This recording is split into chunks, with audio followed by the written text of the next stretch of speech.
Okay, before we get into the specifics in terms of the attributes and the key ingredients of a research hypothesis, and we'll throw in a couple of examples at the end, let's do a bit of background work. A hypothesis is derived from the Greek word to suppose. And what we're talking about is a tentative explanation of the relationship between two variables, the IV and the DV. It's like an educated guess.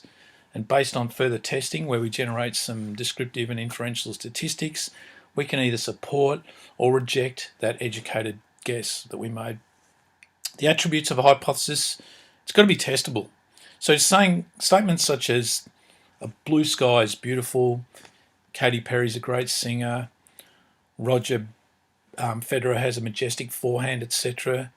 These are statements that aren't testable, not scientifically anyway. So therefore we can't convert them into a hypothesis. We've got to make a prediction, and our prediction must be verifiable or falsifiable in the event of a insignificant result where we have a p-value over 0.05.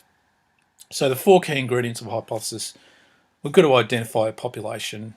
Typically in a VCE scenario, that's going to be students from a certain secondary college or university. In the case of experiments on mental health patients, maybe it's people who've been diagnosed with depression or schizophrenia or an anxiety disorder, and so on. Second ingredient is the IV, the independent variable, which is the one we manipulate. So for instance, let's say we want to do an experiment on the effectiveness of meditation on stress levels of VCE students. What we're going to do is going to get a group of students, and we're going to get half of them to meditate on a regular basis, and the other half, they're not going to meditate.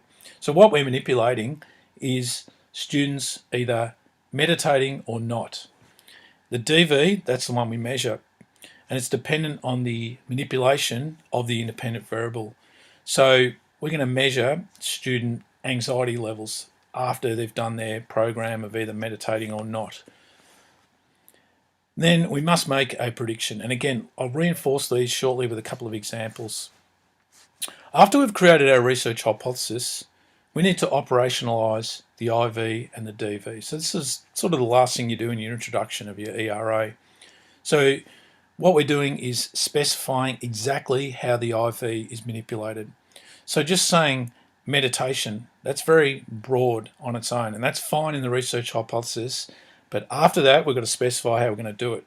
So what we might say is that our VCE students are going to meditate for 10 weeks, an entire term, doing 3 one-hour sessions per week. And the other group, our control group, well, they're not going to meditate at all. And then we're going to specify exactly how we're going to measure the DV. So what we might do is, before the experiment, we might get the students to do a standard anxiety test, and you can get a bunch of them on the internet. And then we're going to get them to do a similar test at the end of the experiment, at the end of that 10 weeks, and we're going to compare the scores both pre and post-experiment. So our DV in that case is going to be the change in their scores, in the anxiety scores out of 100 on the blah, blah, blah test, etc. Let's go through a couple of examples now. A lot of schools did this as their first ERA SAC for the year back in second term. So we're looking at the impact of a delay on the serial position effect. So just saying that the delay affects the serial position effect, that's a statement, but in its current form, it's not testable. So let's work on our four ingredients. For simplification, let's just make our population VCE students.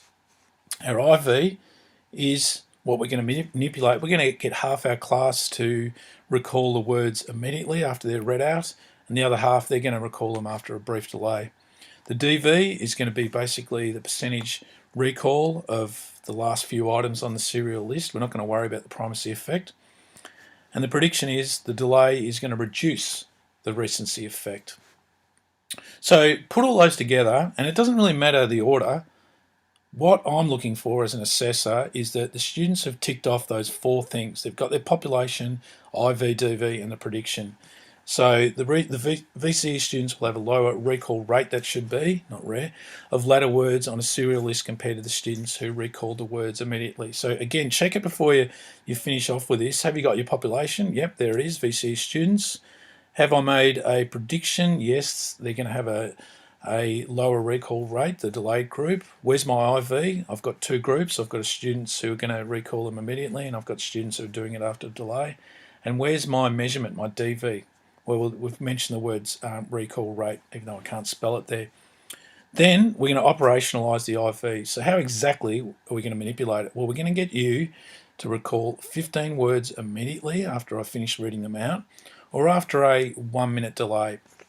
And during that 1 minute delay, we're going to create a bit of an interference. And this is what I did with my students when we experimented on them, is my experimental group, they're going to count backwards by sevens from 500, so they can't use maintenance rehearsals. So that's specifying exactly how we're manipulating it. You're either recalling the words immediately, or you're doing it after the 1 minute delay with the interference task, and we're specifying what that interference task was.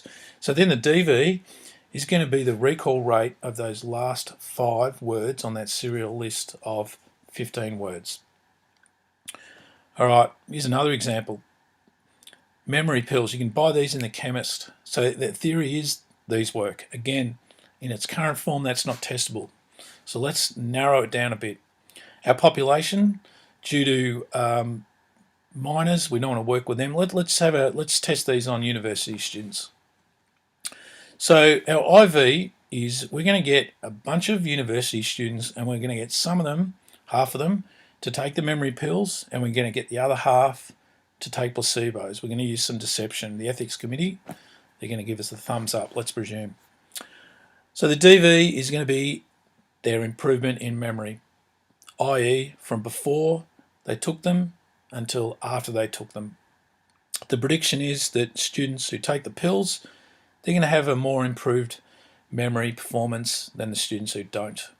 Put all those together, and our hypothesis, which is broad, university students who take memory pills will have more improvement in their memory than students who take the placebos, the fake ones. The IV, the operationalised IV, we've got to specify. So we're going to make our experimental group take one of these pills for every day of a semester, which might last 90 days. And our control group, they're just going to have a daily placebo. And again, this is a single blind experiment because we're eliminating the placebo effect. The operationalised DV is we need to have a scoring system where we can compare the change. So I've made this up, but let's say there's a Stanford Binet memory test that we can source on the web. We test everyone before the 90-day trial, and then we test them after the 90-day trial. And basically our DV is the improvement or the change in the score out of 100 on that test. So I hope this has been of use.